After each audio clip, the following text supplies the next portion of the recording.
தென்னாப்பிரிக்கா டெஸ்ட் தொடருக்கு தயாராகும் வகையில் இந்திய டெஸ்ட் அணி வீரர்களுக்கு இடையிலான பயிற்சி ஆட்டத்தில் இளம் வீரர் சுப்மன் கில் சதம் விளாசி அசத்தியுள்ளார்.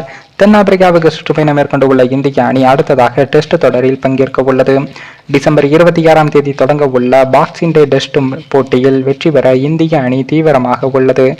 இதுவரை தென்னாப்பிரிக்கா மண்ணில் இந்திய அணி ஒருமுறை கூட டெஸ்ட் தொடரை வென்றதில்லை. ஆனால் இந்த முறை புதிய வரலாறு படைக்க வாய்ப்பு கிடைத்துள்ளது. தென்னாப்பிரிக்க அணியின் பவுலர்கள் காயமடைந்து உள்ள நிலையில் இந்திய அணியும் முழு பலத்துடன் களமிறங்க உள்ளது. இந்திய அணியின் நட்சத்திர வேகப்பந்து வீச்சாளரான முகமது சமி காயமடைந்து விலகினாலும் பும்ரா, சிராஜ், சர்துல் தாகூர் மற்றும் பிரசித் கிருஷ்ணா ஆகியோர் உள்ளனர். கடந்த முறை தென்னாப்பிரிக்க மண்ணில் சர்துல் தாகூர் ஒரு இன்னிங்ஸில் 7 விக்கெட்டுகளை வீழ்த்தியிருந்தார். இதனால் 4வது வேகப்பந்து வீச்சாளராக சர்துல் தாகூர் களமிறங்க அதிக வாய்ப்பு உள்ளது. முதல் டெஸ்ட் போட்டி செஞ்சுரியனில் நடக்கவுள்ள நிலையில் அந்த மைதானத்தில் இருந்து சிறிய தூரத்தில் அமைக்கப்பட்டுள்ள டுக்ஸ் ஓவல் மைதானத்தில் இந்திய அணி வீரர்கள் முகாமிட்டு உள்ளனர்.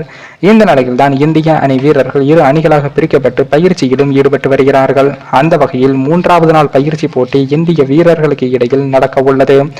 இதன் முதல் நாளில் ரோஹித் சர்மா, SSV ஜெய்ஸ்வால் கூட்டணி தொடக்க வீரர்களாக களமிறங்கினார்கள்.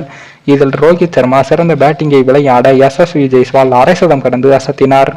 இதன் பின் மற்ற வீரர்கள் பேட்டிங் செய்வதற்கு ஏதுவாக SSV ஜெய்ஸ்வால் ரிட்டையர்ட் அவுட் ஆகி வெளியேறினார். பின்னர் களம் புகுந்த சுப்மன் கில் அவர்கள் சிறப்பாக விளையாடி சதம் விளாசினார். தொடர்ந்து வந்த விராட் கோலியும் சிறப்பாக பேட்டிங் செய்ய இந்திய அணியின் டாப் 4 வீரர்கள் ஃபார்மில் உள்ள தெரிய வந்து உள்ளது. உலகக்கோப்பைக்கு பின் சுப்மன் கில் மீண்டும் தனது ஃபார்மை மீண்டு உள்ளார். மைதானத்தில் ரசிகர்களோ மீடியாவோ அனுமதிக்கப்படவில்லை. அதே போல கதவுகளை அடைத்து ராகுல் டிராவிட் தலைமையிலான பயிற்சியாளர்கள் குழு இந்திய அணி வீரர்களுக்கு பயிற்சி கொடுத்து வருவது தெரிய வந்து உள்ளது. இதனால் டெஸ்ட் தொடர் மீதான எதிர்பார்ப்பும் எகிரியுள்ளது. அதே போல உலகக்கோப்பை தொடரில் அடைந்த தோல்விக்கு பின் விராட் கோலி, ரோஹித் சர்மா மீண்டும் களமிறங்கி பயிற்சியில் ஈடுபட்டு உள்ளதும் குறிப்பிடத்தக்கது.